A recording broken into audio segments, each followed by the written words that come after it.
Hey guys, welcome back to my channel. Today I have a review first impressions on the Silisponge. I feel like this is a relatively new product on the market and I managed to get my hands on it. Pretty much as soon as I saw this, I bought it because I wanted to test it out to see if it really does work. I purchased mine from Molly Cosmetics. It ended up being around 13 Australian dollars, but it's around $9 US. I waited a few weeks for it to come. I think I waited around 2 weeks for it to come. Looking on their website now, they're on their 9th pre-order, which will ship sometime in January. So this is selling like hotcakes, which is just, it's insane. So in today's video, I'm going to do the demo and then the review afterwards. So let's get into testing this bad boy out. Okay, so I received my Molly Cosmetics Silisponge in the mail today. So it comes in packaging just like this. I'm gonna open it up and then comes like this. It's a bit smaller than I expected it to be.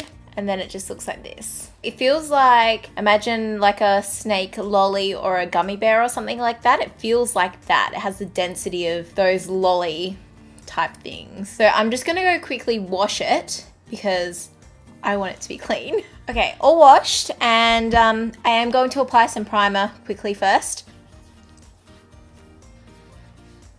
Okay, the foundation that I'm using is my L'Oreal True Match in 4D4W. This always goes on beautifully with a beauty blender or brush. So let's test it with the Silisponge. So it does say that you need half the amount of product that you would usually use. So I'm gonna take a pump. Usually I would put a pump here, and then a pump here, and then a pump here with the beauty blender. So I'm gonna take my sponge and I guess like spread it. Like, I mean, of course it's going to spread the product.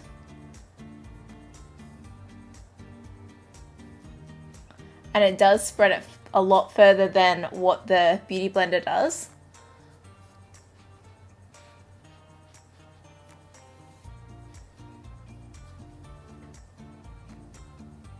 So I've kind of like spread it around and now I'm gonna try and like work it in.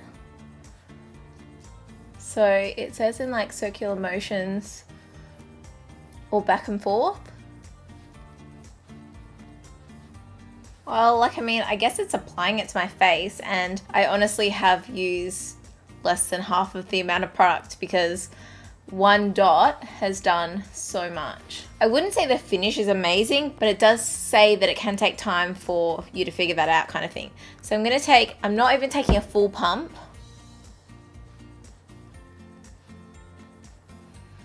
I don't know, I'm kind of like spreading it, but I don't know if I should be spreading it like in circular motions. It is really hard to work into the hairline. Like, I feel like a beauty blender or sponge does a better job at that. I feel like it's not getting in the crevices of my nose.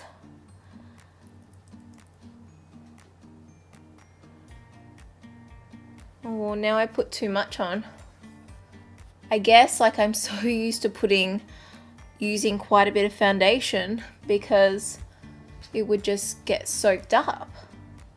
I guess you can take it off and then move it to somewhere else.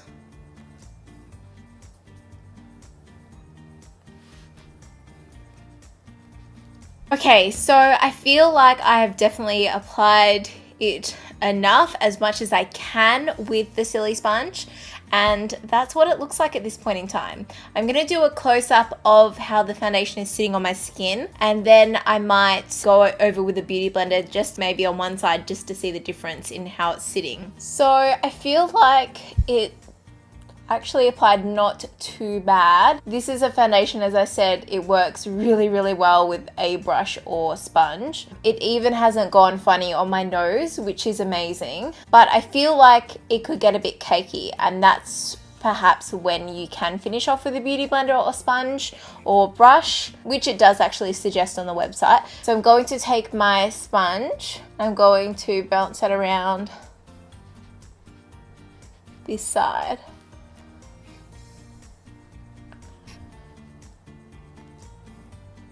There's a beauty blender side versus the Silisponge side. I feel like this side has more coverage. Obviously this does shear it out, but I feel like you can achieve a bit of a more flawless look with the sponge. Now I know this is basically just for foundation, but I'm going to test it out really quickly with some concealer using the Too Faced Born This Way concealer. Oh yeah, you won't need as much. Oh, I didn't think of that. I usually pack the concealer on, so. Oh gosh.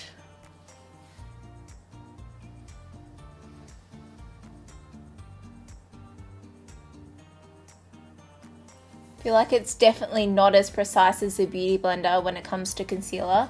Like getting in that inner corner and kind of really getting that coverage up. This was the side that I put way too much on, but it has still blended it out quite well. See, like it just doesn't blend that well in that inner corner bit.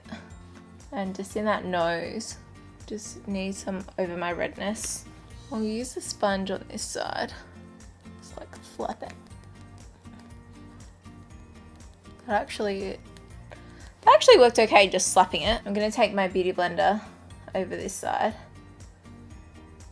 Oh, I feel like the coverage is a bit better with this. Like I'm only like dabbing it really lightly. It's still done a pretty good job with the concealer, considering I don't know if it's actually meant for concealer to be able to blend it, but obviously I would use less product using this as well. I'm just going to quickly finish off the rest of my face and then come back. So this is the finished makeup with the sponge. So this one I didn't use the Beauty Blender, but this side I used it a little bit. I don't really personally see a difference, but yeah. Okay, so there's the demo. Let's do a little review now. Overall, I feel like you need to work out what your priorities are. If you want to save product and save money, then this is your friend. If you want to save time, I feel like this took double, if not 3 times the amount of time than the Beauty Blender would take. That is a huge factor in this.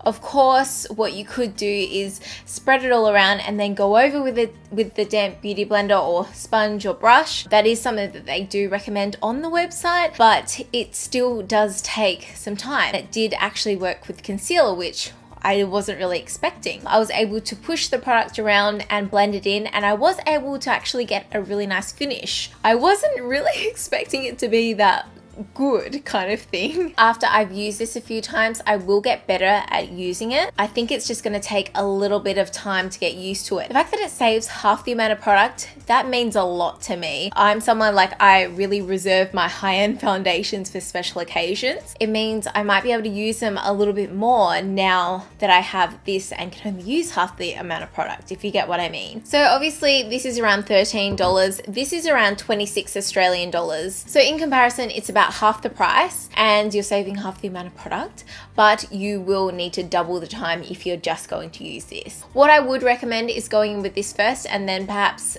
when you get to a point, going in with the Beauty Blender or sponge or brush and finishing it off. But keep in mind, it will use up more product when you do go in with this. I feel like this, as the website suggests, is a great tool for makeup artists. It's super easy to clean. It didn't come up flawlessly using just dishwashing liquid. It really took no time to clean at all, which is a good thing. Obviously, bacteria isn't gonna live in this either, which is an amazing concept. There are a few cautions on the website, so keep out of direct sunlight, keep out of reach of children, change to a new one once there is any damage on the outer lining. So it does say to keep away from sharp objects like tweezers and scissors. Now I have seen those videos getting around with doing your makeup with one of the silicone bra inserts, which actually isn't a bad idea. I feel like this is exactly what it feels like. So I haven't actually watched any of them myself, but I would be interested to see if it works in the same way, because